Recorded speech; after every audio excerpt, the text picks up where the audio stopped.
Au nom d'Allah, le tout miséricordieux, le très miséricordieux, que la paix et la bénédiction soient sur notre prophète bien-aimé, Mohammed alayhi salatu wassalam. Alors, ce soir, comme je vous ai annoncé la dernière fois, on va voir comment les compagnons du prophète Mohammed sallallahu alayhi wa sallam ont réussi dans leur vie. Comme eux, ils sont un exemple pour nous. Alors on va voir comment le prophète sallallahu alayhi wa sallam les a éduqués, quels sont les critères de leur qualité, comment ils ont réussi leur vie. Si je pose la question à n'importe qui ou lequel parmi nous, qu'est-ce que tu veux dans cette vie? Il me dit j'ai envie de réussir. Eux ils ont réussi. Alors ils ont réussi verticalement et horizontalement. Nous on va essayer de voir comment ils ont réussi, comment ils ont pu acquérir ce savoir, comment ils ont su imprégner, comment ils ont compris le Coran, la Sunna, et surtout comment le prophète sallallahu alayhi wa sallam leur a transmis le Coran et la Sunna, comment, allez, entre guillemets, comment il les a éduqués. Il ne faut pas avoir honte de ce terme, éduquer. Et nous, on est là pour s'éduquer, éventuellement éduquer. Alors, si je vous lis, c'est-à-dire les compagnons du prophète sallallahu alayhi wa sallam sont les meilleurs des gens après les prophètes et forment la meilleure génération de cette communauté. Ils ont la meilleure croyance, la meilleure compréhension du Coran et de la Sunna et n'ont nullement dévié de la voie du prophète alayhi salatu wassalam après sa mort. Ça, c'est les compagnons. Alors, il y a plusieurs versets qui parlent des compagnons du prophète sallallahu alayhi wa sallam, plusieurs aussi hadiths. Nous, ce qui nous intéresse, comment, alors cette règle, comment ils ont compris le Coran et la Sunna, comment ils les ont imprégnés, comment ils les ont acquis, comment ils les ont appris même, le Coran, voire plus, et comment après ils ont pratiqué. Alors cet ordre chronologique, c'est de cette façon que le prophète sallallahu alayhi wa sallam leur a transmis, et c'est de cette façon qu'il leur a demandé d'être et de pratiquer pour pouvoir réussir leur vie professionnelle, familiale et autres. Et surtout pour avoir un objectif dans leur vie, pas vivre juste pour dormir, manger, travailler. Alors, parmi les critères, je vais citer rapidement 5 critères que je vais développer par la suite. Alors, le premier critère, c'est la foi. Une foi profonde. Une foi qui ne bouge pas, même si les montagnes bougent, eux, ils ne bougent pas par cette foi. Une foi qui engendre quiétude, qui engendre apaisement, qui engendre confiance en Dieu. C'est cette foi.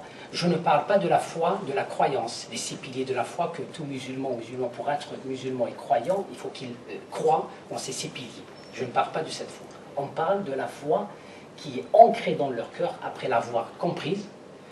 Ensuite, cette foi-là, ils vivent avec, ils cheminent vers Allah. C'est de cette foi qu'on parle. Le deuxième point, on détaillera par la suite, le deuxième point, c'est le changement et la volonté et l'adaptation, on peut dire l'adaptation et l'adaptabilité. Alors, qu'est-ce que ça veut dire ça?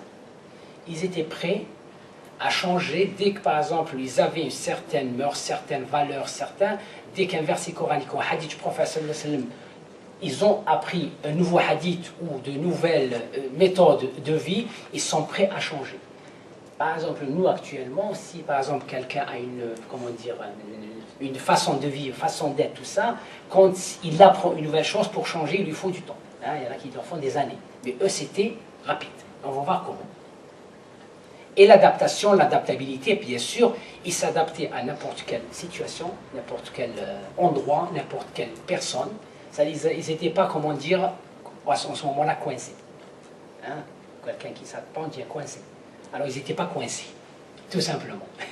Ils étaient ouverts, ils étaient cool, comme on dit cool, même on utilise le terme. Pourquoi? Parce qu'ils avaient une intelligence, une compréhension, une facilité d'adaptabilité. C'est une qualité que le prophète sallallahu alayhi wa sallam leur a enseigné. Alors, le troisième point, qui est l'action continue.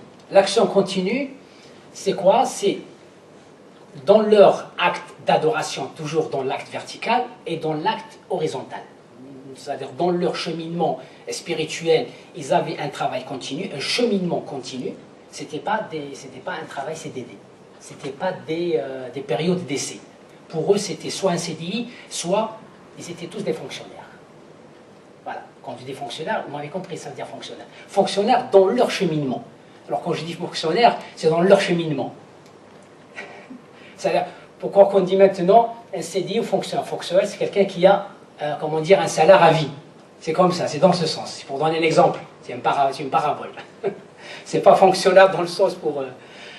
c'est-à-dire, ils avaient une action, comment dire, CDI. Comme on dit quelqu'un qui a un CDI maintenant, c'est pas des CDD. C'est pas des contrats d'apprentissage, c'est pas des CAE, c'est pas des... Voilà. C'était... Quand j'ai une action, quand j'ai une relation avec Dieu, ou une action, une action comment dire, horizontale, c'était du continu. C'est-à-dire, c'est pas je travaille, voilà, je m'arrête, allez, tantôt, je suis dans un cheminement, allez, il me faut un mois, 2 mois, il me faut 2 ans de repos, après je reprends. Eux, ils n'avaient pas ça, ils n'avaient pas ça. C'est-à-dire, quand j'ai compris, j'avance. Le 4e point, avant le dernier, c'était le groupe et la fraternité. Le groupe et la fraternité, c'est-à-dire ils n'agissaient pas seuls. Parce que le prophète m'a dit dans un hadith, le loup mange de la brebis égarée. Hein, c'est un hadith du prophète. Et la fraternité. La deuxième chose qu'a fait le prophète après avoir émigré de la Mecque à Médine, après avoir construit la mosquée, qu'est-ce qu'il a fait?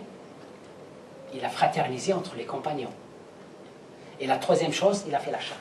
Avant la constitution, avant la charte qui gère l'État, qui gère le pays, il a fraternisé entre les musulmans, entre les muhajirines et l'Ansar, entre les immigrés et les auxiliaires. Pourquoi? Parce qu'ils vont vivre ensemble, ils vont construire un État ensemble, ils vont transmettre l'islam pour l'humanité. Alors, ils ne peuvent pas être en désaccord si ils n'ont pas cette fraternité et cette compréhension, cette harmonie, cette symbiose entre eux. Et le prophète, son intelligence, il avait compris ça. Avant de faire la charte pour l'action, pour le travail, avant de faire la charte du pays, comment dire, qui gère l'État, il a construit la mosquée, le lieu, voilà, le bâtiment, là où ils se réunissent, là où ils prient, tout ça. Ensuite, la fraternité entre les musulmans, et juste après la charte, pour faire un État, pour faire un groupe qui travaille. Et ça, c'était l'intelligence du prophète, qu'on va détailler par la suite. Le dernier point, c'est le sacrifice, le dévouement et la patience. Alors, toute chose dans la vie, a besoin de sacrifice, a besoin de dévouement, a besoin de patience. Je ne peux pas avoir la facilité dans la vie. Je me dis, voilà, cool, j'ai un examen, cool, je ne travaille pas, tout va bien, je ne travaille pas, mais je réussirai. Si j'ai besoin d'un projet, je ne fais rien, ni je prends les moyens, ni je demande à Allah, tout va bien. Omar ibn Khattab a dit, le ciel ne fait pas descendre ni or, ni argent. C'est-à-dire qu'on a besoin d'agir, mais quand on agit, on a besoin de patienter, et on a besoin aussi de certaines qualités de dévouement, parce que la vie n'est pas, comment dire, n'est pas rose. Le cours de la vie, c'est pas tracé par un tapis, comme on dit, tapis vert ou tapis rouge. Alors on a des tapis parfois épineux. Alors là, il faut savoir les contourner pour pouvoir continuer sa vie. Alors, ce sont les 5 qualités rapidement citées par rapport c'est-à-dire que les compagnons ont compris. Il y a d'autres qualités, mais ce sont les 5 principales qualités que le prophète a transmis aux compagnons pour pouvoir réussir dans sa vie. Réussir toujours, j'aime bien ce terme, verticalement et horizontalement. C'est-à-dire cet équilibre. Ils étaient équilibrés, ils avaient compris.